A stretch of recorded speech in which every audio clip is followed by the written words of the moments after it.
प्रिय भक्तगण, भामिनी, बच्चे बच्चियाँ, बाल गोपाल एवं सत्संग सुनने के लिए आए हुए सत्संगी प्रेमियों, वृद्ध माताओं एवं वृद्ध महानुभावों से मेरा अनुरोध है कि सत्संग को ध्यानपूर्वक सुनें, समझें तथा विचार करें। आज का सत्संग है, एक भक्त पूज्य स्वामी जी की जन्मस्थली से आए हुए हैं, जिनकी जानने की जिज्ञासा है कि प्रभु भक्ति का सबसे सरल तरीका क्या है। प्रभु भक्ति का सबसे सरल तरीका क्या है।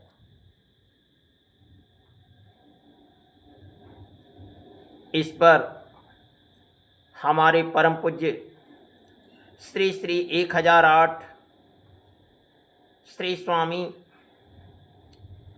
कबीर जी महाराज परमहंस अपनी अमृत भरी वाणी में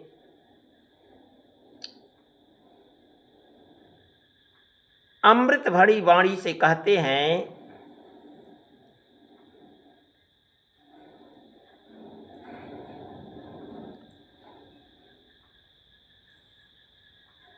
कि सद्गुरु भगवान ही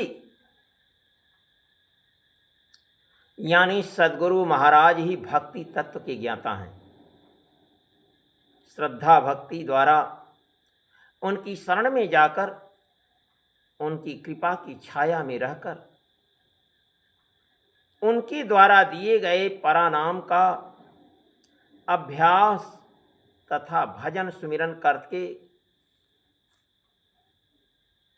ही जीव आत्मज्ञान, गुरु ज्ञान, तत्व ज्ञान या गुरु भक्ति यानी प्रभु भक्ति प्राप्त कर सकता है।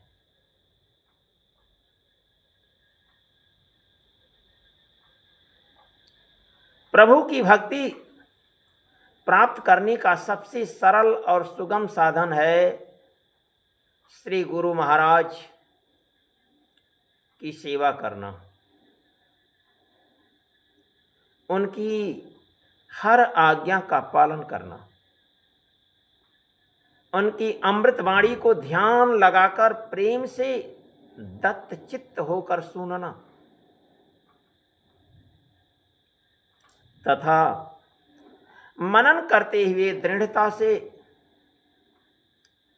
उन्हें अपने जीवन में उतारना, उनके बताए हुए नाम का अनवरत भजन सुमिरन करते रहना, उनका ध्यान करना,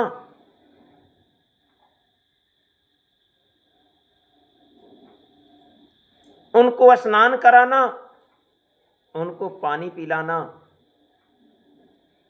उनको भोजन कराना, उनकी कुटी की सफाई करना, उनके आश्रम पर आए हुए भक्तों की देखभाल करना, यही मुख्य साधन है जिससे जिज्ञासु में गुरु भक्ति दिनों दिन दृढ़ होती जाती है। जो भक्त श्री सद्गुरु महाराज के वचनानुसार अपना जीवन व्यतीत करता है,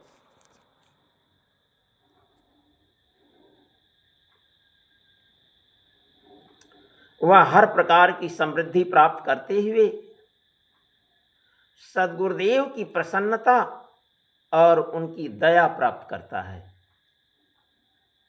तथा गुरु भक्ति के दृढ़ अभ्यास द्वारा आत्मिक उन्नति करते हुए सद्गुरुदेव का सानिध्य प्राप्त कर लेता है।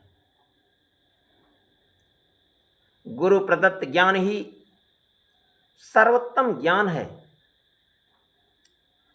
गुरु भक्ति द्वारा ही इसे प्राप्त किया जा सकता है और किसी साधन से इसे प्राप्त नहीं किया जा सकता। गुरु भक्ति ही एक ऐसा साधन है जो सबसे सरल मार्ग है।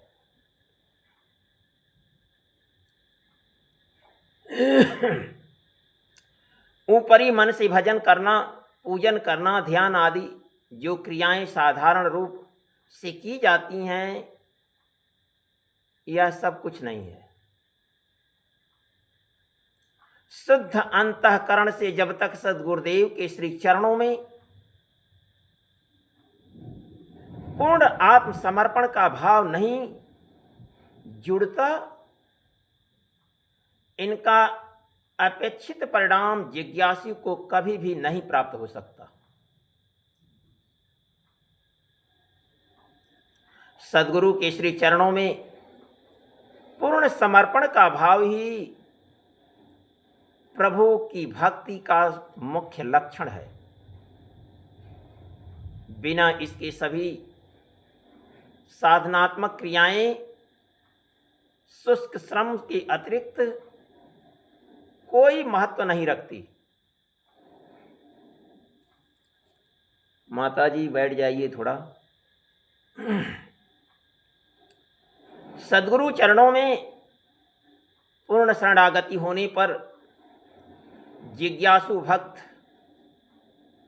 जीवन के सभी कर्मों को संपादित करते हुए अहर्निश सद्गुरु भगवान का स्मरण करता रहता है। क्षण मात्र के लिए भी इष्ट स्मरण में बाधा पहुंचने पर उसके हृदय में तीव्र वेदना का अनुभव होता है। सद्गुरु के स्मरण से हटने पर भी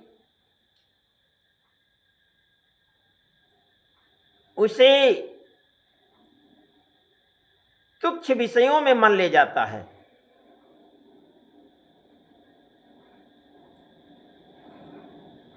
गुरु महाराज के प्रति प्रीत होने पर केवल उनका गुणानुवाद करने की इच्छा होती है। श्री गुरु के चरणों में प्रेम रखने वाले सहृदय भक्त को सद्गुरु के गुणों और उनकी लीलाओं का वर्णन करने और सुनने में अपार आनंद प्राप्त होता है। इसके अतिरिक्त उनको किसी अन्य वस्तु की चाह नहीं होती।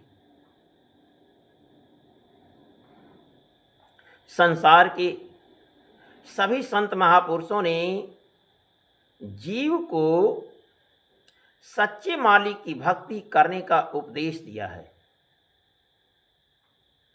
वे जीव को मिथ्या एवं अस्थायी भोग पदार्थों से प्रीत न करने की शिक्षा देते हैं तथा उसे अजर अमर अविनाशी प्रभु के श्री चरणों की भक्ति करने के लिए प्रेरित करते हैं। यही उपाय है जिससे जीव शाश्वत सुख और शांति प्राप्त कर सकता है।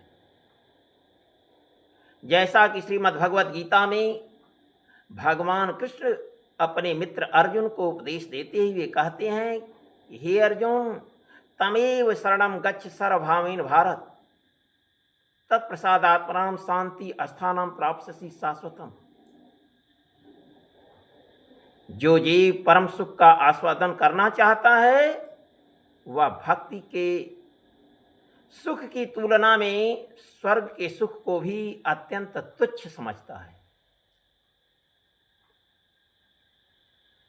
ऐसे भक्तों को सांसारिक सुखों और ऐश्वर्यों का कितना भी प्रलोभन क्यों न दिया जाए, वे अपने भक्ति पथ में कभी भी विचलित नहीं होते। वे सद्गुरु भगवान से केवल भक्ति दान मांगते हैं और कुछ नहीं मांगते हैं। सांसारिक तथा स्वर्गिक सुख की उनके मन में कभी कोई कामना उत्पन्न ही नहीं होती।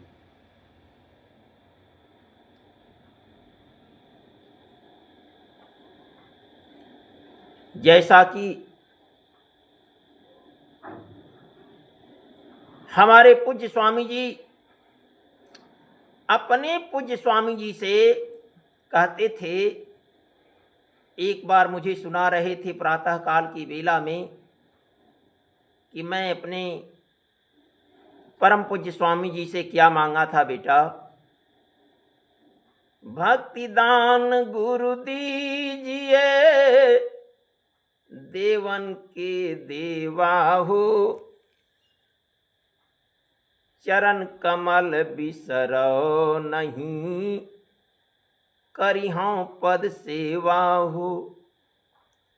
8 सिद्धि नवनिधि हैं, वैकुंठ निवासा हो, सो मैं कछु न मांगहूँ, मेरे समरथ दाता हो।